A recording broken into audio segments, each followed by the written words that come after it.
नमस्कार। आकाशवाणी से दोपहर समाचार के साथ मैं कनकलता।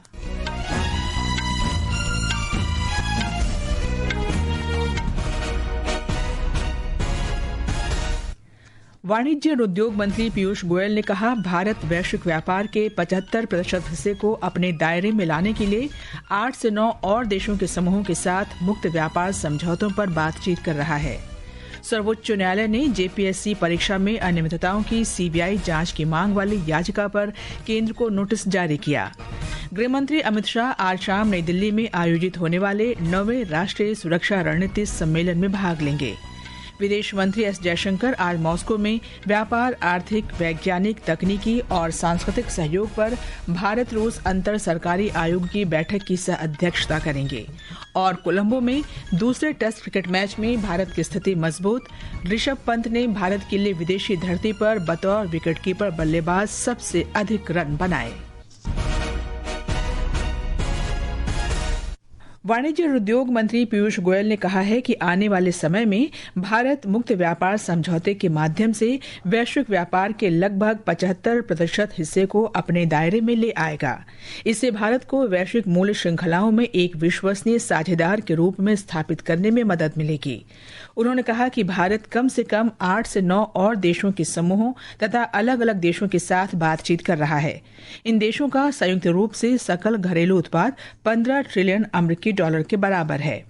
उन्होंने भारत और जापान के व्यापार प्रतिनिधियों को संबोधित करते हुए कहा कि पिछले 4 वर्ष में हस्ताक्षरित 9 मुक्त व्यापार समझौते किए गए हैं। ये 9 समझौते 60 ट्रिलियन अमेरिकी डॉलर के संयुक्त सकल घरेलू उत्पाद वाली अर्थव्यवस्थाओं और 38 विकसित देशों को अपने दायरे में लाते हैं।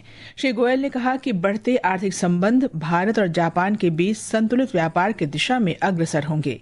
श्री गोयल 200 से अधिक प्रतिनिधियों के एक बड़े व्यापारिक प्रतिनिधिमंडल का नेतृत्व कर रहे हैं। We have about 80 companies. हमारे प्रतिनिधि मंडल में उत्तरी भारत से लगभग 80 कंपनियां हैं, पश्चिमी भारत से 68, दक्षिणी भारत से 34 कंपनियां हैं और पूर्वी भारत से लगभग 28 कंपनियां हैं। ये हमारे प्रतिनिधि मंडल की विविधता को दर्शाती है। Only to reflect that a wide diversity joined this delegation.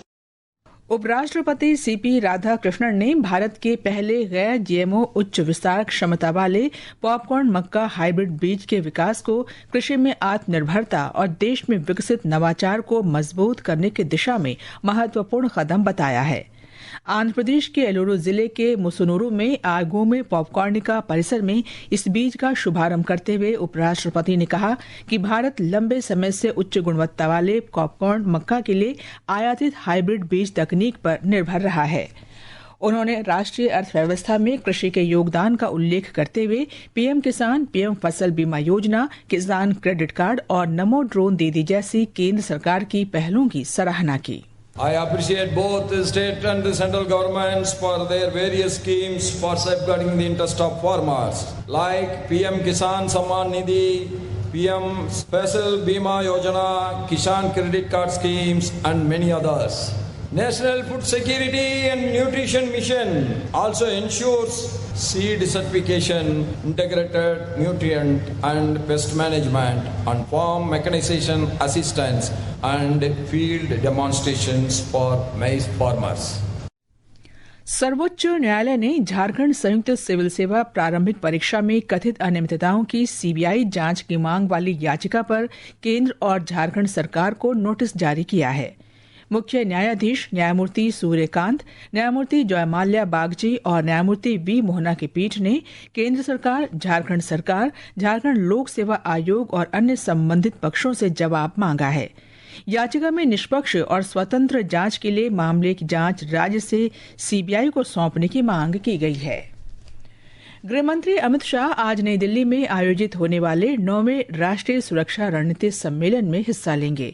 हमारे संवाददाता ने बताया है कि 2 दिवसीय ये सम्मेलन वर्चुअली भी आयोजित किया जाएगा। 2 दिनों तक चलने वाले इस सम्मेलन में देश भर के विभिन्न सुरक्षा बलों और पुलिस बलों के 850 से ज्यादा अधिकारी शामिल होंगे। ये अधिकारी राष्ट्रीय सुरक्षा से जुड़े मौजूदा मुद्दों और चुनौतियों पर चर्चा करेंगे। यह वार्षिक बैठक देश की खुफिया एजेंसियों, अर्धसैनिक बलों और पुलिस के वरिष्ठ अधिकारियों को चर्चा का एक मंच प्रदान करती है जिसमें आंतरिक सुरक्षा, सीमा प्रबंधन और उभरते खतरों जैसे अहम मुद्दों पर विचार विमर्श किया जाता है। साल 2016 में हुई डीजीपी आईजीपी सम्मेलन के दौरान प्रधानमंत्री नरेंद्र मोदी ने सुरक्षा और पुलिस प्रमुखों से हर साल राष्ट्रीय सुरक्षा रणनीति सम्मेलन आयोजित करने का निर्देश दिया था। इसका उद्देश्य देश की राष्ट्रीय सुरक्षा से जुड़ी बड़ी चुनौतियों का समाधान तलाशना है। इसके अलावा जमीनी स्तर पर काम कर रहे वरिष्ठ अधिकारियों के अनुभव और विशेषज्ञों की राय को शामिल किया जाता है। दीपेंद्र कुमार, आकाशवाणी समाचार, दिल्ली।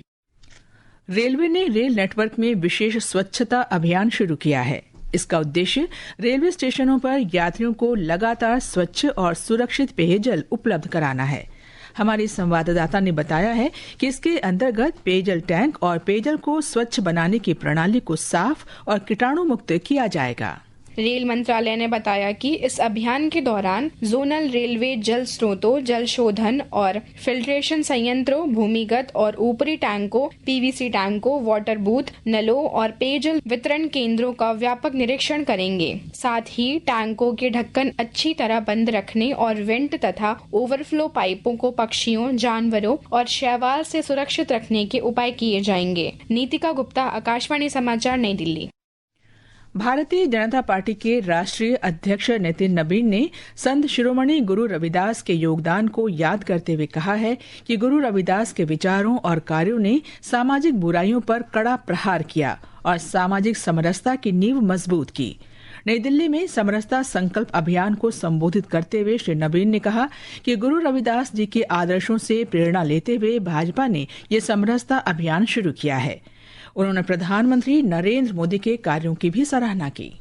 मुख्यमंत्री रहते हुए, देश के प्रधानमंत्री रहते हुए उन्होंने पहले भारतीय जनता पार्टी का निर्माण किया, फिर गुजरात के निर्माण में अपनी ताकत दी और आज हम कह सकते हैं इस देश को नव निर्माण के दिशा में लेकर वो आगे बढ़ रहे हैं। हम सबको ये विश्वास है कि 2047 में भारत विश्व गुरु बनेगा। 2047 में भारत कहीं न कहीं विकसित भारत के सपनों को हम साकार करेंगे। केंद्रीय खाद्य प्रसंस्करण उद्योग मंत्री चिराग पासवान ने कहा है कि प्रधानमंत्री सूक्ष्म खाद्य प्रसंस्करण उद्यम उन्नयन योजना PMFME से अब तक 2 लाख से अधिक व्यक्तिगत सूक्ष्म खाद्य प्रसंस्करण उद्यम लाभान्वित हुए हैं। नई दिल्ली में आज PMFME सम्मेलन को संबोधित करते हुए श्री पासवान ने कहा कि लाभार्थियों में करीब 80% पहली बार उद्यम शुरू करने वाले लोग हैं और इनमें 44% महिलाएं हैं। उन्होंने खाद्य प्रसंस्करण उद्यमियों से उत्पादों की गुणवत्ता से कोई समझौता न करने का आग्रह किया। PMFME की हमारी स्कीम जिसके माध्यम से हम लोग यंग फर्स्ट टाइम एंटरप्रेन्योर्स को बढ़ावा देने का काम करते हैं, जो संभवतः अपनी छोटे प्रोड्यूस को प्रोडक्ट में बदलकर उसमें वैल्यू ऐड कर राष्ट्रीय अंतर्राष्ट्रीय बाजारों तक उनको हम लोग लेकर जाने में उनकी सहायता करते हैं। पूरी तरीके से टेक्निकल हैंड होल्डिंग प्रोवाइड की जाती है, पैकेजिंग को लेकर उनकी मदद की जाती है और आज जो हम लोगों ने MOU साइन किए हैं अपीडा के साथ, जिसके माध्यम से ग्लोबल मार्केट को कैसे ये एक्सप्लोर कर सकते हैं। ये समाचार हमारे न्यूज ऑन AIR ऐप और हमारी वेबसाइट www.newsonair.gov.in पर भी उपलब्ध हैं।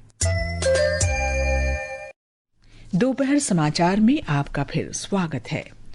ब्रिक्स शेरपा और विदेश मंत्रालय में आर्थिक मामलों के सचिव सुधाकर दलेला ने कहा है कि भारत की ब्रिक्स अध्यक्षता मानवता प्रथम के सिद्धांत पर आधारित जन केंद्रित दृष्टिकोण से प्रेरित है। लखनऊ में 18वें ब्रिक्स अकादमिक मंच के उद्घाटन सत्र को संबोधित करते हुए श्री दलेला ने कहा कि भारत ने ब्रिक्स की अध्यक्षता के दौरान समायोजन, नवाचार, सहयोग और सतत विकास पर ध्यान केंद्रित किया है। ये बैठक लखनऊ में 23 से 25 अगस्त तक आयोजित की जा रही है।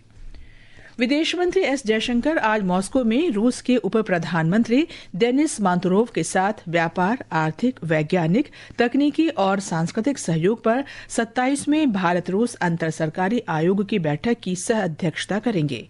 श्री जयशंकर रूस के विदेश मंत्री सर्गेई लावरोव से क्षेत्रीय और वैश्विक मुद्दों पर अपने विचार भी साझा करेंगे। एक रिपोर्ट। भारत और रूस के बीच दीर्घकालिक और मजबूत साझेदारी है। अक्टूबर 2000 में भारत रूस रणनीतिक साझेदारी पर घोषणा पर हस्ताक्षर के बाद से भारत रूस संबंधों में राजनीतिक, सुरक्षा, रक्षा, व्यापार और अर्थव्यवस्था, विज्ञान और प्रौद्योगिकी, संस्कृति सहित लगभग सभी क्षेत्रों में सहयोग के उच्च स्तर के साथ एक गुणात्मक रूप से नयापन आया है। रणनीतिक साझेदारी के तहत सहयोग गतिविधियों पर नियमित बातचीत के साथ साथ अनुवर्ती कार्रवाई सुनिश्चित करने के लिए राजनीतिक और आधिकारिक दोनों स्तरों पर कई संस्थागत संवाद आयोजित किए जाते हैं। डॉक्टर जयशंकर कल रूस की 2 दिवसीय आधिकारिक यात्रा पर मॉस्को पहुंचे थे। समाचार कक्ष से प्रशांत कुमार।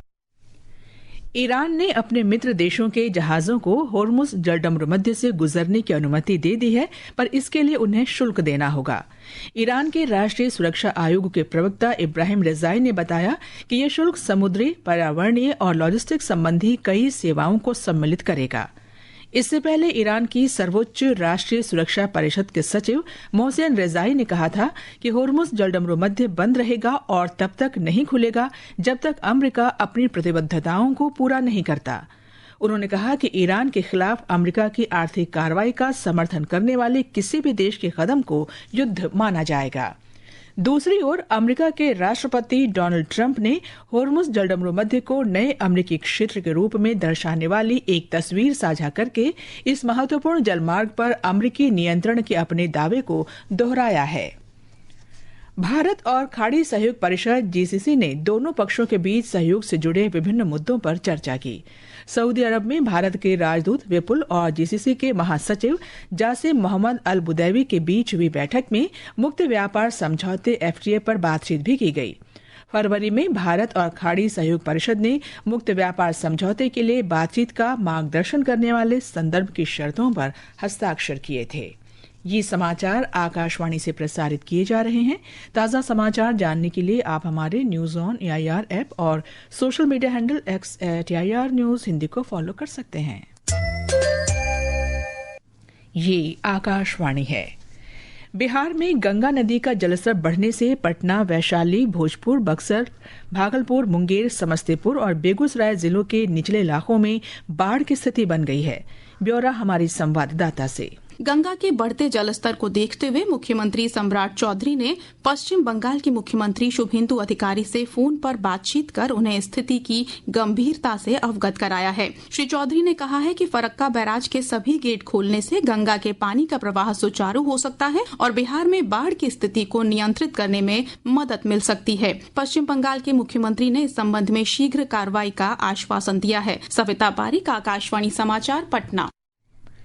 इस बीच मौसम विभाग ने छत्तीसगढ़, ओडिशा और पूर्वी मध्य प्रदेश में कल तक अलग अलग स्थानों पर बहुत तेज वर्षा का ऑरेंज अलर्ट जारी किया है। विभाग ने अगले 2 से 3 दिन के दौरान तटीय आंध्र प्रदेश, तटीय कर्नाटक, पूर्वी उत्तर प्रदेश, गांगेय, पश्चिम बंगाल, झारखंड, केरल, माहे, मध्य महाराष्ट्र और दक्षिण आंध्र कर्नाटक में अलग अलग स्थानों पर तेज वर्षा की संभावना जताई है। जम्मू कश्मीर के रामबन जिले के गांव में आज भूमि धंसने और मकानों में दरारें आने के बाद एहतियात के तौर पर 3 परिवारों के 10 सदस्यों को सुरक्षित स्थानों पर पहुंचाया गया। आकाशवाणी जम्मू संवाददाता ने बताया है कि चेनाब नदी के किनारे तहसील राजगढ़ के कुल्थी चक्का कुंड इलाके में भूमि धंसने से स्थानीय लोगों में दहशत फैल गई। कोलंबो में भारत और श्रीलंका के बीच दूसरा और अंतिम टेस्ट क्रिकेट मैच बारिश के कारण रोक दिया गया है। खेल रोके जाने तक भारत ने 8 विकेट पर 475 रन बना लिए हैं। ऋषभ पंत ने इतिहास रचते हुए भारत के लिए विदेशी धरती पर बतौर विकेटकीपर बल्लेबाज सबसे अधिक रन बनाए। श्रृंखला में भारत 1-0 से आगे है।